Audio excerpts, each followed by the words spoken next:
Hello YouTube, and welcome to Crochet with the Mother of Boys. I'm Michelle, the Mother of Boys. Today we are going to do a whips video, and like 99% of the way FOs. Mostly these are just some whips I have going on. Some I have lost my Crochet with, some I have altered but didn't get a chance to go out and get that last little item that's gonna finish it off, and some are just a longer process of an item. It's gonna take me a long time because I just don't get as much time as I'd like to crochet. So I'm gonna start off with the one that's almost completely done, and it should look familiar to you guys because you would have seen it in my video I just posted. But if you haven't seen it, go check out my last video. It is my video for my 90s bucket hat.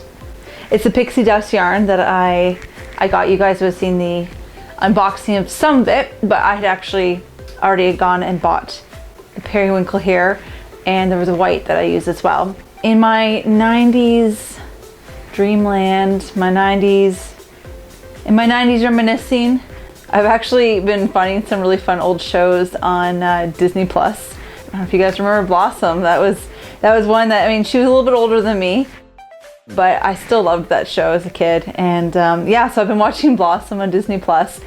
And who doesn't remember the iconic Blossom hat? And I'm watching it, I'm realizing that is just a bucket hat with a longer brim and the top fold up with a flower on it.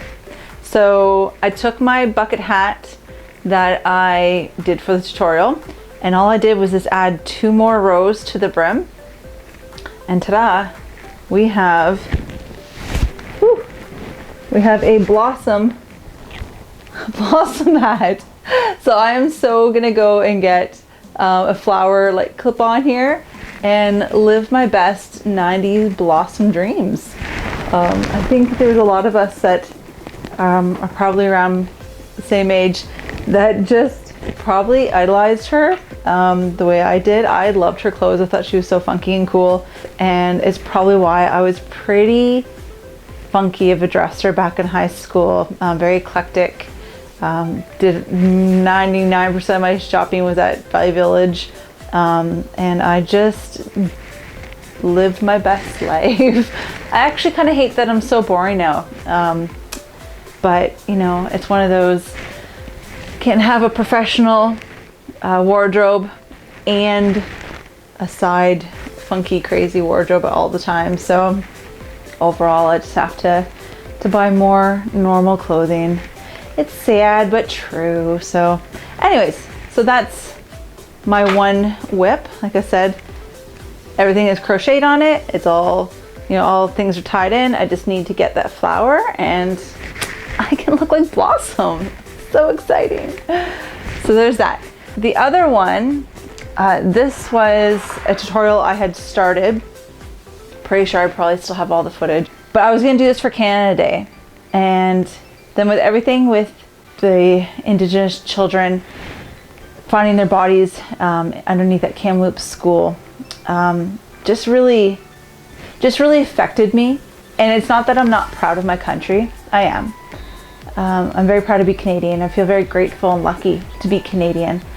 But I had a hard time celebrating Canada Day this year, which I know a lot of people also did. So to do a Canada Day tutorial to celebrate just didn't feel right this year. It's something I want to finish, and maybe next year I'll release it, or maybe it'll just be something throughout the year I'll release this tutorial, but it just didn't feel right to do it this year. I wanted to honor those kids instead. I thought it was much more important to honor those lost children and those families that were just so horribly torn apart. So, but this is, I have been using, this is a Lion brand, Vanna's Glamour. It was a very old ball of yarn that I had, actually it's ended up being a couple balls of yarn to use, but I bought this years ago to what I thought I would make ruby slippers, like baby slippers. And I actually do have one that I made. And it is cute, but it's, I'm guessing 10 plus years ago I made it. I have no idea how I made it at this point. And the blue that I used for the sock, because Dorothy had blue socks, I I don't know what that blue is. So it'd be two mismatched socks, or it'd be two mismatched slippers anyway. So I thought, you know what, forget it. Between having that yarn that I got from my grandma in her stash that had a bit of a sparkle to it, and then having this, I figured these would go well together. So I had stopped at, it's gonna look crazy because I didn't even understand what I was making until I got to this point when, oh, I see it. This is the start of a maple leaf. I was trying to figure out like how this looked like a maple leaf, but there's gonna be two more spots of these 3 points that are gonna come out on each side, and that will make more sense then. But yeah, it's a pattern that I found on Pinterest, I believe. I think it was just Pinterest. It's a free pattern from a fellow Canadian, and I'm so sorry I don't remember your name, who it was off the top of my head, but I do remember in the video I gave the name of who the designer is for this. But like I said, I hope to release that tutorial one day because I think it's gonna be kind of a cool shawl. I didn't mention the fact that this is a shawl, Canada Day shawl. So obviously you can see we have, as our Canadian flag is, red, white, and red. I'll be honest, I stopped here with the red and got going on the maple leaf because I was a little worried I may not have enough and thought I may have to, you know, rework things. So yeah, so I only got this far of the red. The maple leaf will go in the middle of the white. And I was thinking if I have enough, I'd like to go through and put some tassels at the end. Not sure if I do just red or just white or a mixture of red or white. I haven't figured all that out yet. But yes, this is the start of a nice and simple Canada Day shawl. Nice and airy too, because obviously in Canada it's quite warm by July 1st. Or it can be quite warm during the day, and then at night when you're watching your fireworks, it's normally a little bit chilly. So hey, you got the best of both worlds here. Not too warm, but just warm enough. So yeah, so that is whip number 2. That I do look forward to finishing that. It's just other things kind of took priority after making that decision to do the angel baby blanket tutorial. Let's go with this one next. This is the one I've lost my Crochet with. I was super excited by it. I'm fairly new at designing my own patterns. Even when I cook, I'm that person that needs to follow the recipe. I have my cookbook and I need to go and check it. I don't want to deviate. If this is what the person said to add, I'm adding that for the most part. Now there's some things in life that I've been able to go, oh right, and I can add my own flair here and there. I'm that person that needs to follow a pattern. And I've been really challenging myself since just before I started this channel to really go out of the box and don't be afraid to just try something, invent it in your own head and just go for it. And some things have worked out well. Actually, one example is my hot pink cardigan. This is actually a finished object. It is made with, I don't remember the name of it right now. What is Michael's, like their economy value yarn? Is it value yarn? I think it's called value yarn. Neon pink, I think is what they call it. So it's a 4-weight. It's actually, they've made it so much softer in the last even like year. I remember when it first came out, I was like, that's horrible. It was so scratchy. I'm like, I don't care, it's cheap. I will never use that. But they've made it so much softer now. I'm like, I would absolutely wear that. So yeah, after doing a few different cardigans, I got the idea of how to kind of construct a cardigan. I think this was my very first ever just go by what's in my head project, and it actually turned out really, really well. It's got ridged cuffs there and on the bottom, and so this will be really nice in those dark blah days. I tried it on and wore it for like 5-10 minutes after I finished it because I was so proud of myself. But then it was like, okay, this is really warm. So it'll be good for those, you know, here in Canada, we can get those -30 weeks. That being said, you know, I felt really jazzed about making something from scratch that was in my head alone, that I did not follow a pattern for. I felt a little too overconfident when I decided to try to make myself like a peplum top. To say the least, 3 babies has left my body looking not the same. It's been a little hard to be comfortable in my skin these days. I'm learning that I have something called diastasis recti. I don't know if that's how you pronounce it. That's how it looks like it's spelled. Diastasis recti. I'm asked all the time, what is diastasis recti? Because patients hear from their friends that this is something that could happen to them. Diastasis recti is a separation of the rectus abdominal muscles. There are different definitions, but the simplest definition is more than 2 centimeters separation. Throughout my pregnancy, the last one especially, my muscles came right to my sides. I remember my OB saying, he's like, oh, that's not good. He never fully explained to me like what the issue was. My thought, honestly, I was like, well, when the baby comes out, they'll go back. That's what they do, right? He just said flat out to me, your stomach's gonna be a mess. I'm like, okay. I thought he meant like loose skin because I was ginormous with Cyprus. And you know what? It's not the loose skin that's the issue at all. It's the fact that my muscles are still to the side and I still look like 6 months pregnant. So cardigans are gonna be great because they help make me feel a little more confident. But I've been trying to find clothes that I feel good and comfortable in. I just don't want to be walking around down the street and somebody goes, oh, what do you do? Because that's what happens, and I don't want to deal with that.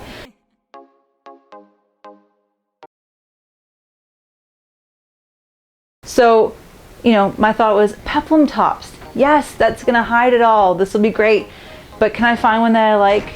Not necessarily. So again, wanting to go into this adventure of making my own clothes and to design my own clothes, I thought, that's it. I'm gonna make a Peplum top myself. And I have that beautiful cotton. This was the Karen Cakes, Cotton Angel Cakes, I think this was. Cotton Angel Cakes.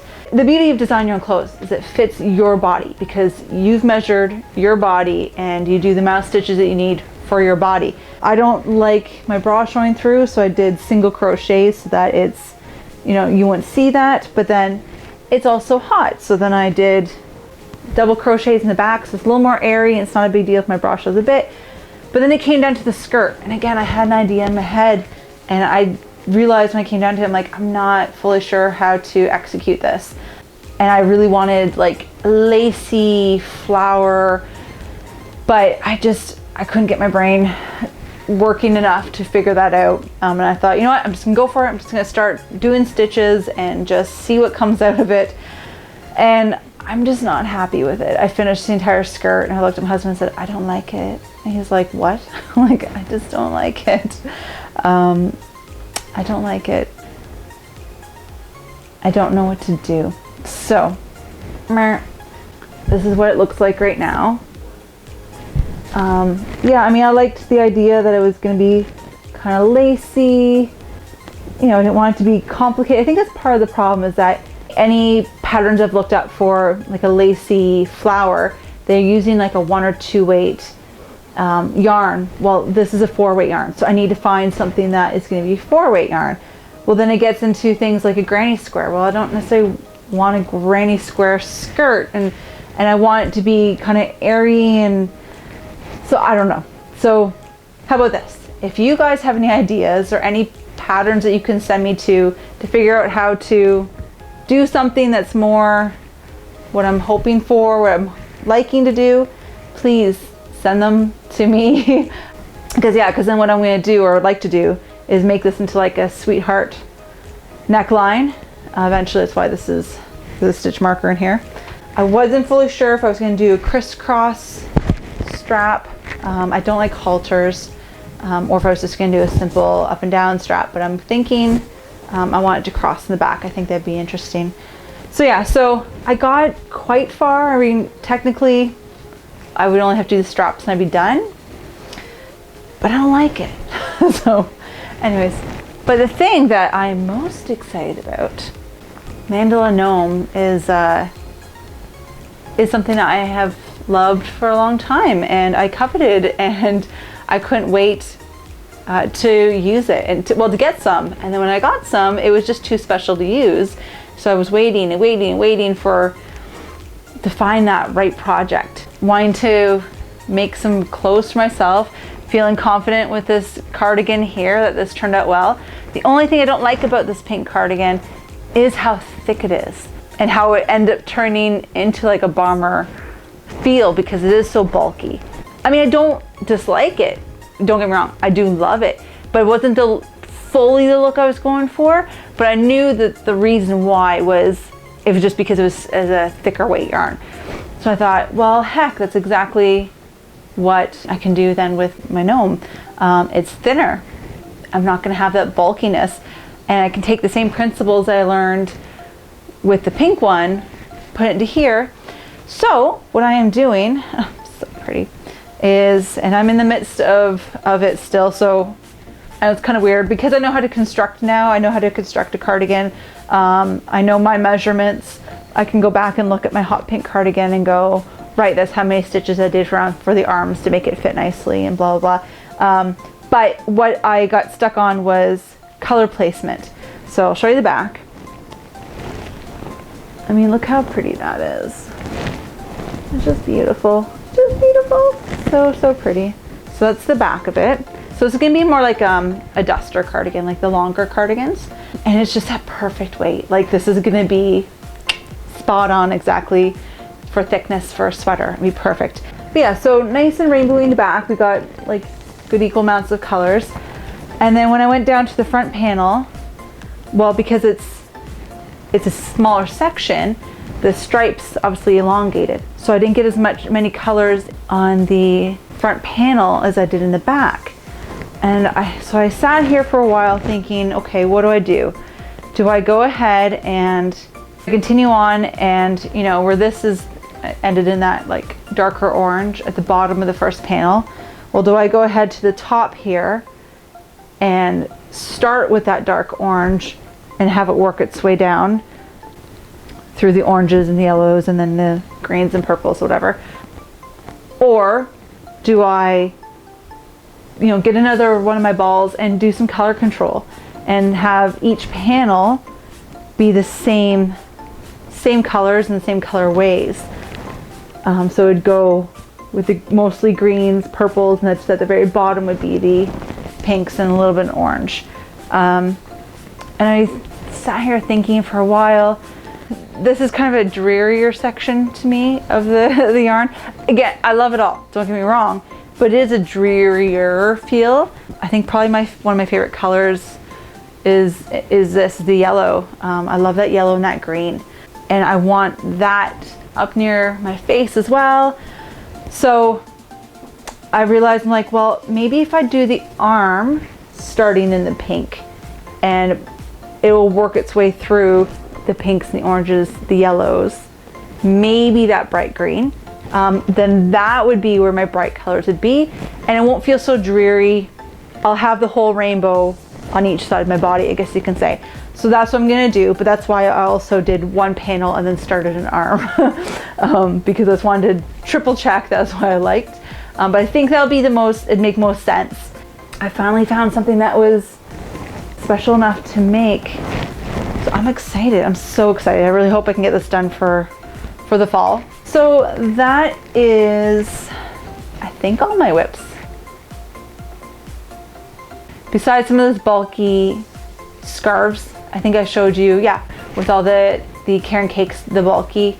I think I've made 4 of them of the, I think, 14 that I need to make. But other than that, these are the things I'm working on now or have worked on. Like I said, this is at least done, minus the flower, and this is done. So heck, I'm partway there. I'm not someone who typically likes to have too many things on the go because I find like things get right pushed to the side and it could be a year before I touch it and they just never feel like they get done.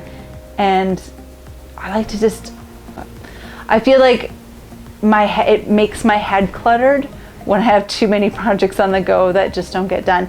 So I feel like I can categorize and like, that's finished. All right, here's the next one. I like to kind of do that. I was actually watching a podcast today. Garrett was saying in it that he will take something that he's really wanted, that he's really coveted. So he was specifically talking about a CD that he's wanted for, I don't know, a while now. And he bought it, but he would not allow himself to listen to it until he had done whatever task that needed to get done but wasn't an exciting task to get done, as a motivator to get him to do it. And I'm kind of like that in some ways, where it's like this beautiful yarn is sitting there and I want to use it so bad. I'm like, but if you get done what you're doing right now, then you go and you can have that brand new yarn. You can focus on that new yarn. So I'm really trying to do that, trying to find that right balance, and I don't have it yet, but I will have it. In the comments below, tell me again, do you like the look of that skirt? Is that something that, do you think I should leave it and just give it a try, test drive it out? So just finish off the top and be done.